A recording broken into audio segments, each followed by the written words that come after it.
Pennsylvania. "Let me say this," asserted Leo Gerard, president of the Steelworkers Union. "Donald Trump was able to see the steelworker agenda. What he did is what we've been fighting for more than 30 years, and I think what happened is that he's going to have a major impact on our members.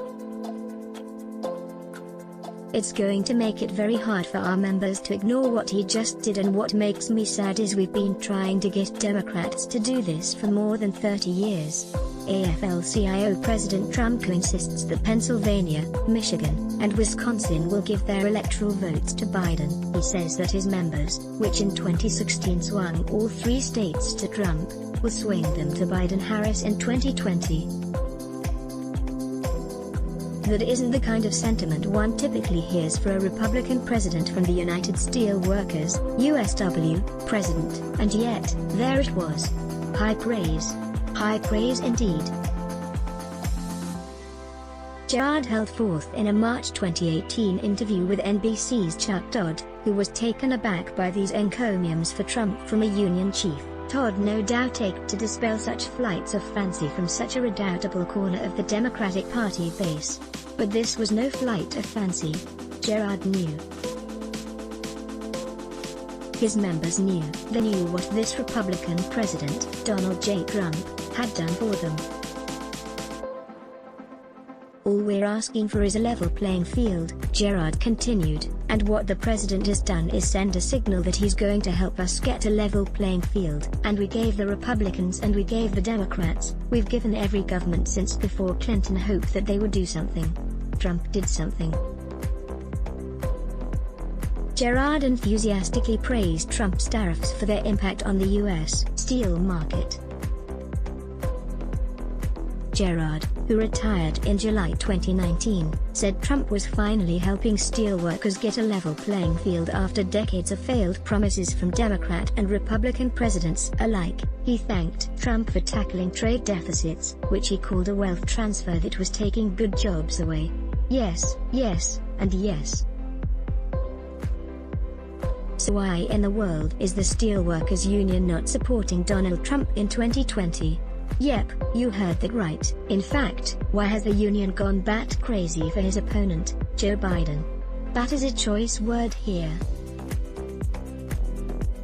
The Steelworkers Union is not merely stumping for Biden-Harris, it has launched a bright, bold backlight campaign literally illuminating landmarks here in Pittsburgh with massive Vote Biden-Harris images. The beaming nighttime displays were splashed upon the University of Pittsburgh's venerable Cathedral of Learning, the tallest educational building in the Western Hemisphere, the Gulf Tower, the Carnegie Science Center, and, among other spots, the entire side of the city's historic Mount. Washington.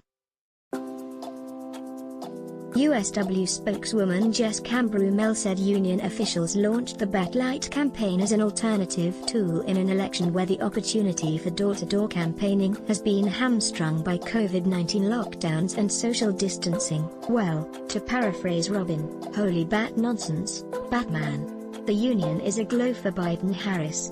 It's lighting up the Steel City for Joe and Kamala. Yep, the USW brass is urging members to vote Biden, not Trump. For the record, the targets of USW political spotlights were not pleased. These backlight images were unauthorized. University of Pittsburgh officials immediately denounced the political manipulation of their iconic building, issuing a statement saying that an outside party, acting without the University of Pittsburgh's prior knowledge or permission, projected an image onto the Cathedral of Learning's exterior. Once alerted of this incident, Pitt police ordered that the image be removed. The political stunt occurred without permission. It was an outrageous spectacle. Put aside the sheer obnoxiousness for a moment, the display begs the question, why is the Steelworkers Union lighting up for Biden-Harris?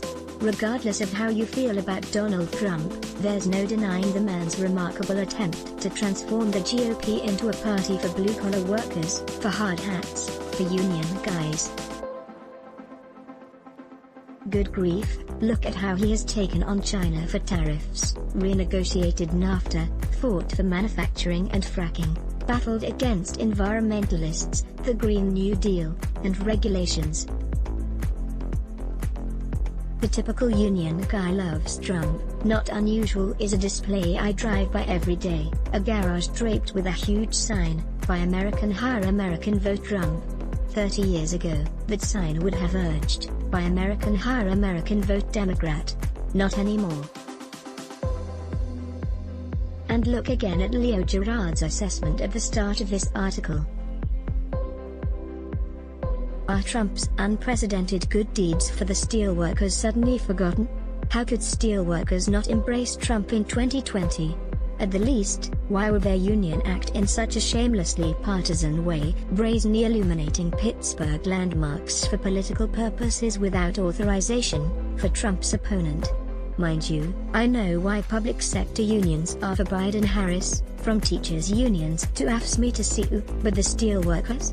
The answer isn't rocket science, albeit flagrantly political. This is yet another example of the union leadership, not the membership, reflexively endorsing the Democrat ticket merely because that's what it does, endorses Democrats.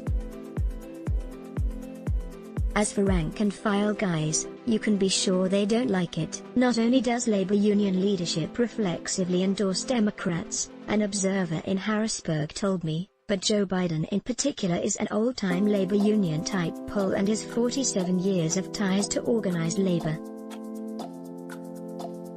And besides, there is a disconnect between union leadership and union membership. Another source, from here in Western Pennsylvania, who insisted I not share his name, told me, union brass and rank-and-file often have a touchy relationship. And union leaders are absolute cannibals in their skimming of union funds. Workers are afraid to speak up. At a still deeper level is the matter of what Joe Biden is offering union chieftains. Biden is promising to expand big labor's compulsory unionism privileges to an unprecedented extent. Biden told Teamster bosses in Las Vegas, "We should change the federal law, so that there is no right to work allowed anywhere in the country." That's a remarkable overture that has union bosses salivating, as noted by the National Right to Work Committee. For the first time in decades, the Democrat presidential ticket is running unabashedly on a platform of barring right-to-work protections for employees in all 50 states. No question. It surely greatly frustrates Donald Trump that he fought so hard for the steel industry only to see union cronies revert to politics as usual. But that's exactly what has happened. Here in Western Pennsylvania, we've long spoken of the union mentality. This is a union boss mentality. A brash example of that mentality is one Richard Trumka, AFL-CIO president, and an unwavering partisan for Democrats. Trump is the most anti-union president we've seen in decades. Trumka fumes, ridiculously. We have fewer manufacturing jobs. Fewer mining jobs. We know that all the promises he made on infrastructure never came about. Trumka says that his members understand that Trump wasn't what he said he was. He hasn't lived up to his hype. His rhetoric doesn't match. In an interview with John Gizzi of Newsmax, Trumka laid out how his guys are mobilizing to take down Trump. "We're doing town hall meetings, we're doing more contact with the locals, we're still doing phone bankings and things of that sort. We won't do as much door knocking, because of COVID. So we'll do a number of social media, we'll be texting, we're encouraging people to vote early and vote by mail." Trumka wants people to vote early, we'll try to track them and try to convert them into being volunteer workers on election day, so can keep as many voting sites open as possible.